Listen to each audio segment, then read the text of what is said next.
Hi hello welcome to కేచర్ talks. నేను మీ కల్లం హరికృష్ణారెడ్డి.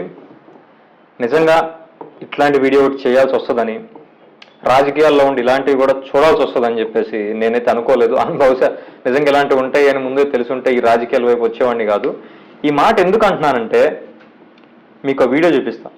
ఫస్ట్ ఆ వీడియో చూడండి. ఆ వీడియో చూసిన తర్వాత నేను మాట్లాడతాను. నమస్తే అండి, గీతాంజలి. తెనాలినే. సార్, నా ఓన్ హౌస్ నా డ్రీమ్ సార్, ఫుల్ఫిల్ అయిపోయింది ఈ రోజు. నా పేరు మీదే సార్, గీతాంజలి.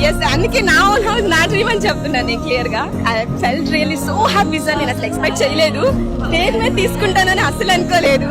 మేము ఉన్నాం కదా గెలిపించడానికి.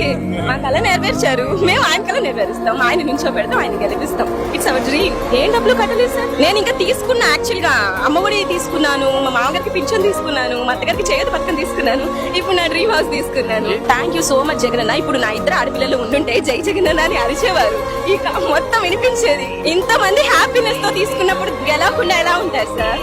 కంపల్సరీ డెఫినెట్ గా మా అన్నకే వేస్తాం, జగన్ అన్నకే వేస్తాం. 5 రోజుల క్రితం, సరిగ్గా 5 రోజుల క్రితం ఎంతో ఆనందంగా తన కళ నెరవేరింది, నా సొంత ఇల్లు నేను తీసుకున్నాను, చాలా ఆనందంగా ఉంది, నా ఇద్దరు చిన్న కూతురులు ఆడకూతురులు ఉన్నారు, వాళ్ళు ఉండుంటే కనుక ఇక్కడ జగన్ సార్కి థ్యాంక్స్ చెప్పేవాళ్ళు అని ఆవిడ ఆనందాన్ని ఆమె మీడియాతో, రిపోర్టర్తో పంచుకుంది. అయితే ఈరోజు ఆమె భౌతికంగా లేదు, చనిపోయింది.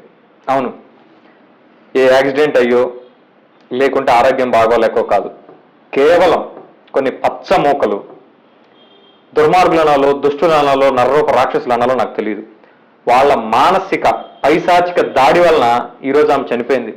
ఆమె చంద్రబాబును ఒక మాట లేదు, లోకేష్ను ఒక మాట లేదు, పవన్ కళ్యాణ్ ఒక మాట లేదు, కేవలం జగన్మోహన్ రెడ్డి గారి ప్రభుత్వంలో తనకి తన కుటుంబానికి ఏవైతే లబ్ధి చేకూరిందో అది మీడియా ముఖంగా తన సంతోషాన్ని పంచుకోవడమే ఆ సోదరు చేసిన తప్పైపోయింది.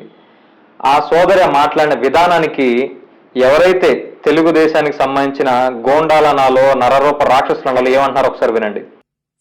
చూసావా జగన్ రెడ్డి, 5 రూపాయలు ఓవర్ యాక్షన్. నువ్వేమో ఇంత చేయమన్నావు, ఆమెమో ఇంత చేస్తుంది. అమ్మ కూడా తీసుకుందంట, వరుసగా 5 ఏళ్ళు తీసుకుందంట, అందులో ఒక ఏడాది ఫిక్స్డ్ డిపాజిట్ కూడా చేసిందంట. మనం ఇచ్చిందే 4 సంవత్సరాలు. మొదటి ఏడాదేమో 15,000 ఇచ్చావు, రెండో ఏడాదేమో 14,000 ఇచ్చావు, మూడో ఏడాది వచ్చేసరికి దాన్ని 13,000కి కుదించావు, 4వ ఏడాది ఆ 13,000 కూడా సగం మందికి, సగం మట్టంలోకి సగం మందికి వేసావు, మీద సగం మంది అడిగిపోయి ఉడికి తెలియదు. ఈ ఎంపీకి మాత్రం 5 ఏళ్ళు వరుసగా తీసుకుందంట, అందులో ఒక ఏడాది ఫిక్స్డ్ డిపాజిట్ కూడా చేసిందంట. అట్టేటానా ఈ అమ్మాయి ఏమైనా special recommendation, Sajjan Reddy recommendation చెప్తానే మన 5 రూపాయల పేటీఎం బ్యాచ్ కి? అమ్మా, నేను ఇచ్చేది మీ ముఖానికి 5 రూపాయలే, ఎంతే చేయండి, ఇంత చేసిన పరువు తీమాకండి. ఇప్పటికే రాష్ట్రంలో సజ్జల రామకృష్ణారెడ్డి నన్ను చేసేసాడు ఎదవని, ఇక మీరు కూడా చేయాల్సిన అవసరం లేదు. కాబట్టి ఇచ్చిన దానికి ఇచ్చినంతే చేయండి, కానీ ఓవర్ యాక్షన్ చేద్దని చెప్పు. ఒక సోదరి తాను పంచుకున్న తన ఆనందం మీద కూడా ఆమెని 5 రూపాయల ఆర్టిస్ట్ అంటూ వెటకారంగా, దుర్మార్గంగా, వ్యంగ్యంగా, అవమానించే విధంగా సోషల్ మీడియాలో అన్నిట్లో వీడు ఒక్కడనే కాదు, ఈ పార్టీకి సంబంధించిన తెలుగుదేశం, జనసేన వాళ్ళు దారుణాతి దారుణంగా ట్రోల్ చేస్తే ఆ బాధని భరించలేక, ఆ తట్టుకునే శక్తి లేక ఆమె ఆత్మహత్య చేసుకొని 3 రోజులు మృత్యుతో పోరాడి ఈరోజు చనిపోయింది. ఇప్పుడు నాకు అర్థం కాంటే ఏంటంటే, గతంలో ఇదే కాదు, బెండపూడి విద్యార్థులు వాళ్ళను కూడా ఇంతే దారుణంగా ట్రోల్ చేశారు. వీళ్ళే, అందులో వీడు కూడా అక్యూజ్డ్, అదే ప్రథముడు. ఆ రోజు జగన్మోహన్ రెడ్డి గారు కానీ ప్రభుత్వం కానీ చాలా లైట్ తీసుకుంది.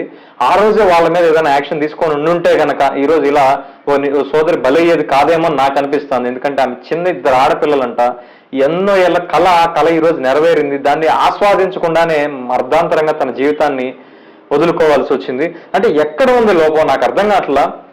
రాజకీయాల్లో మేమున్నాం, మా పార్టీలోని రాజకీయ నాయకులు అందరి మీద తప్పుడు ప్రచారాలు, మార్ఫింగ్ ఫోటోలు, వీడియోలు అంటే ఈ ట్రోలింగ్ 24 గంటలు చేస్తూనే ఉన్నారు.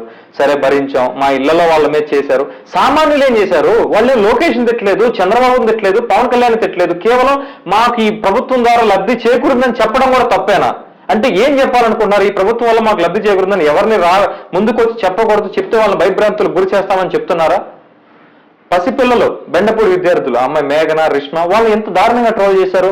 వాస్తవంగా నేను వెళ్ళి ఆ బెండపూడి విద్యార్థిని మేఘనాన్ని కలిసినప్పుడు అడిగాను, ఏమ్మా ఇలా ట్రోలింగ్ చేస్తున్నారు కదా, నీకేం బాధగా లేదా అని చెప్పి. ఆ పాప నాకు ఒకటే చెప్పింది, అన్నా వాళ్ళు డబ్బు మదంతో డబ్బు ఎక్కువైపోయి ఏం చేయాలో అర్థం కాక మా లాంటి పేదల మీద ఒక ఆట వస్తువులు అనుకుని ఇలా చేస్తా ఉన్నారన్నా, కానీ పూట గడవని మాకు, కార్పొరేట్ స్కూల్కి వెళ్ళి చదువుకోలేని మాకు ఈ ఇంగ్లీష్ మీడియం ఎంత అవసరమో మాకు తెలుసు, దాని విలువేంటో మాకు తెలుసు అన్న. ఇలాంటి కుక్కలు మరుగుతూ ఉంటాయన్నా, నేను పట్టించుకోనన్నా అన్న. ఆ రోజు ఆ చిన్న పాప అయినా సరే ఆమె మనోధైర్యాన్ని నాకు నిజంగా 2 చేతులు ఎత్తి దండం పెట్టాలనిపించింది. కానీ ఎంత దుర్మార్గం ఒకసారి మీరు ఆలోచన చేయండి.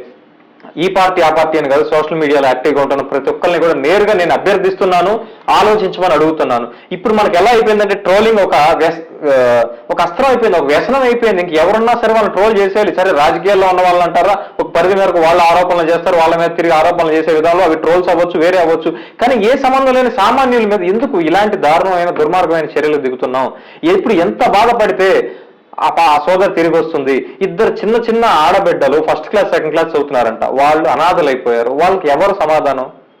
చట్టం మన మీద ఏం యాక్షన్ తీసుకోకపోవచ్చు ఈ రోజు, కానీ వాళ్ళ ఉసురు అనేది మనకు తగలకపోతుంది అంటారా? ఎవరైతే చేశారో వాళ్ళకి 2 చేతులు జోడించి అర్థిస్తున్నా, దయచేసి సామాన్యుల మీద, ముఖ్యంగా ఆడపిల్లలు పసిపిల్లల మీద ఇలాంటి దారుణమైన ట్రోలింగ్స్ చెయ్యొద్దు, దయచేసి రిక్వెస్ట్ చేస్తున్నాను. Thank you.